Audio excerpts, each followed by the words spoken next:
Hello, good and wonderful people. Welcome back again. It's your girl AB World Entertainment.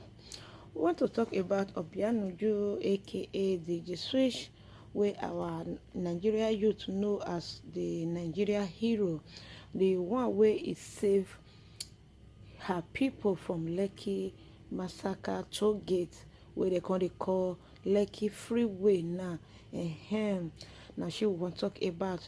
So all of una know wetin happen on the 20th of October 2020 when soldier invaded the Lekki toll gate, when they massacre a lot of people and make a lot of people blind, make a lot of people lose hand, leg, chest, breast, different things, you understand? Why some even go beyond 6 feet. Okay, now the story we want to talk about. So all of una know this our sister, what they call Obianuju, aka DJ Switch. Okay, so her profession now, she be DJ. So on that fateful day, she happened to be there when that incident happened. You understand? But thank God, say God used her as Moses to lead the children out of Egypt, from Egypt. You understand? So wetin can happen? So wetin can happen that fateful day as we dey talk so, my good and wonderful country people. So now DJ Switch na him blow the alarm say make people, all the celebrity, make dem please help bring ambulance come Lekki toge, say soldier don massacre dem. Come go reach in the morning around 7 a.m. soldiers still dey massacre people for Lekki toll gate. You understand? So as they talk now, more than 7 or 10 people don go beyond 6 feet. You understand? So wetin come happen? Now our government come vex say now international people don't know wetin dey go on for inside our country, so they come shook mouth put for inside the matter. Now our government come vex, they come dey look for this our beautiful sister, our hero, our superhero, this it's DJ Switch. Ever since then, even when she even go hospital, people can't even they look for her and they not see anything, they not hear from her. Before she come make a video, say she dey safe, say she dey hospital, she carry people go hospital, and she mention the name of the hospital. Now so they can't go look for her for the hospital, make them buy and make them disgwagara. Imagine upon say wetin dem don't still do for Lekki Toge, e no still reach them, blood come still dey hungry them. Nigeria government, make una dey fear God. So my country people, the good news wey I carry come out for this station today na about this our sister Obianuju, DJ Switch.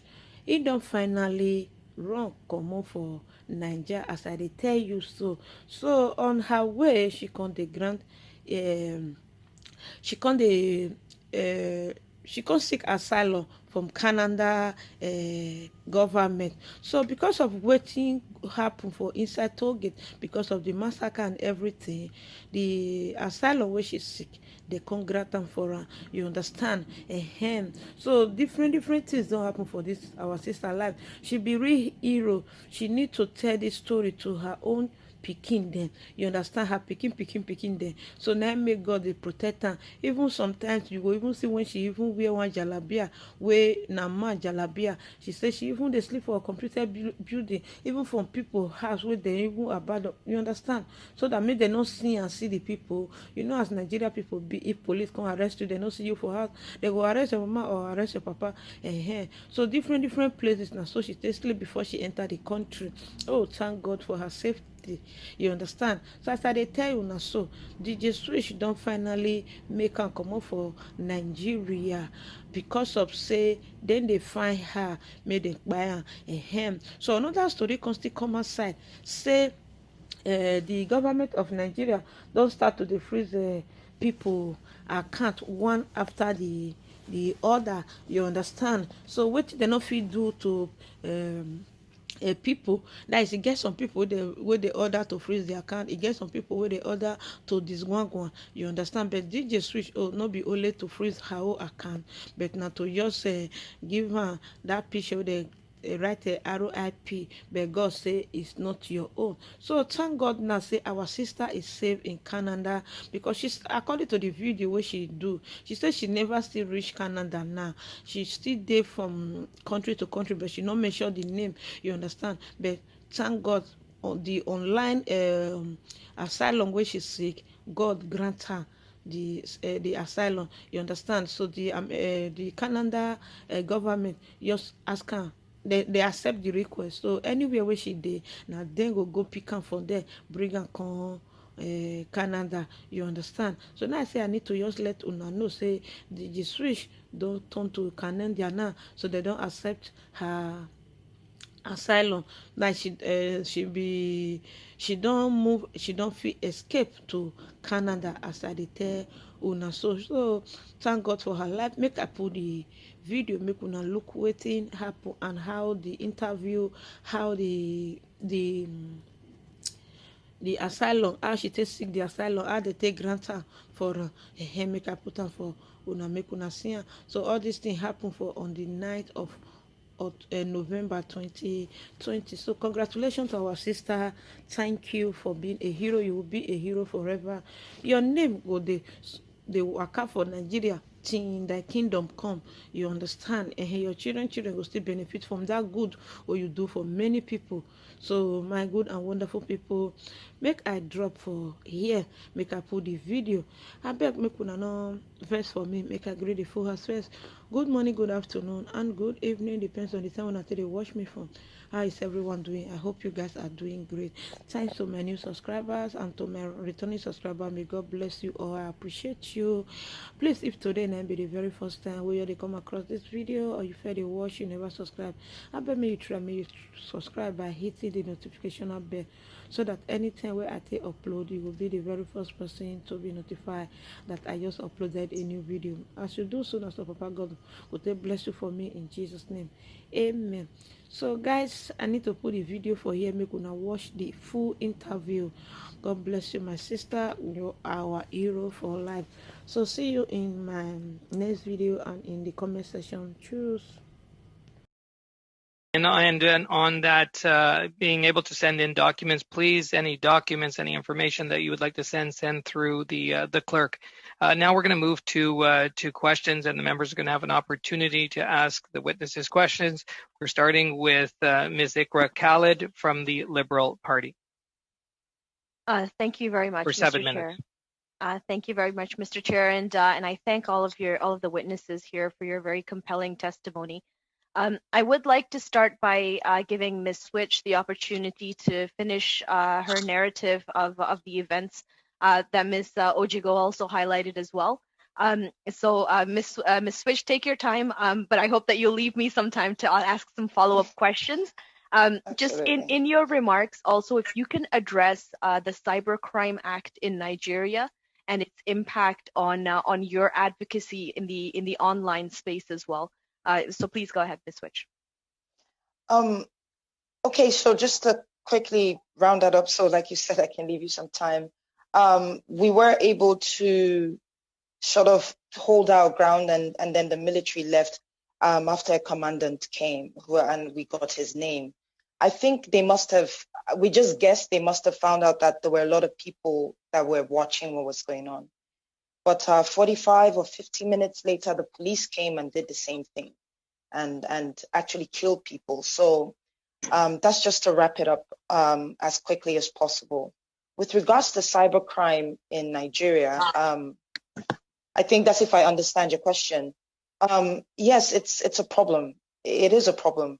And just like I said when I started speaking, that we've got something about Nigerians. We're very hardworking, and we have this survival, instinct at every level. There's this desperate need to survive, and not excusing that act because it is criminal, But all I'm saying is something led to something, and there's not enough sensitization. There's not enough education, for people to understand what they can use their skills for actually. So it's a broad scope. It's something that needs to be addressed. You've got intelligent people in Nigeria who don't use it for anything but to do criminal things online. Just to address that, yeah. Thank you. And Ms. Switch, if you can identify and highlight for us, um, what has your life been like since that fateful day, and how you are doing after that fact? I've been on the move because it was 2 days after my live. The first threat came in. I thought it was a joke. I sincerely thought it was a joke. I was on my way home, because I had been on the street for 2 days straight. But just as I was leaving, because some of my colleagues in the same industry as I am tried to come get me out of the hospital, I was sort of vouching for one of the boys that we took in there. He was shot in the neck by a policeman. And just as I left, I got a phone call telling me I should please leave the vicinity, that there were military men at the hospital. And I think they found that out because on my story as well, I was thanking the manager of the hospital for letting us into his hospital and for treating us for free. So I think that's how they got that information. So I had to abandon my home. I moved from people's homes, like different places. I stayed in someone's property that they hadn't lived in for a long time. And then just to get out of Nigeria, I made short videos of my trip, just getting to where I am today. And I'm still traveling. So I'm not even done with my trip. And it's like in a forest just to get out of Nigeria. I still, when I put a cotton bud in my left ear, I bleed from there. I have a picture of that as well. I've been trying to document everything. I barely sleep. It's crazy. I can imagine parents who actually can't find their kids now because they've moved bodies. So I don't know. Thank you for sharing that, Ms. Switch. I really, really hope that things improve. I'll turn to Ms. Ojigo with respect to your comments about Amnesty International and your ability to operate in Nigeria. You had mentioned that you've been asked to leave the country. We've seen, and you also mentioned that this End SARS movement is not new. What is different in this instance that has brought such large volumes of protests that has really highlighted this issue within the Nigerian people? Thank you very much. I'll start with your last question. A lot of things have been building up in Nigeria in the last couple of years. So it was in 2017 that the End SARS hashtag started trending online. Last year, there was a visit by the Special Rapporteur of the United Nations on extrajudicial unlawful killing. And in her preliminary observations, she noted that the lack of accountability in Nigeria for crimes committed by the state officials is actually leading to that we're actually sitting on a keg of gunpowder. So the early warning signs have been there for a pretty long time, and it's kind of like peaked, showing that the government needed to address this issue. If people complain, you need to ensure that justice is served. So I guess that when that video on the 3rd of October was trending, people just had enough. And also because that month happened to be our independence month, anniversary month as well. Nigeria is celebrating 60 years of independence. So for young people, it's like, what's the future going to look like? I think there was a lot of mixed feelings celebrating our independence from Britain. So all of this culminated in addition to we're experiencing one of the worst economic recession of all times in recent times. Prices of things have gone up. So people are like, we can't even walk free on our streets. So we need justice to happen. With regards to the threat to Amnesty International, it's by a group that we suspect is being sponsored by the Nigerian military. We've not been able to directly link them together, but we've been having threats. We've been having staged protests in front of Amnesty offices whenever we release reports. And we've noticed that it's always when there's been a report linked to the military, we'll just have protesters in front of our office. And we have videos to show that afterwards they go and share money and then they leave. But why this threat is particularly worrying for us is not because they've asked us to leave Nigeria. They've asked us many times to do that. But because we are coming out of a period where there's been wanton killings and destruction of property across the country, we've been campaigning against the police. Thank you. And so we feel the people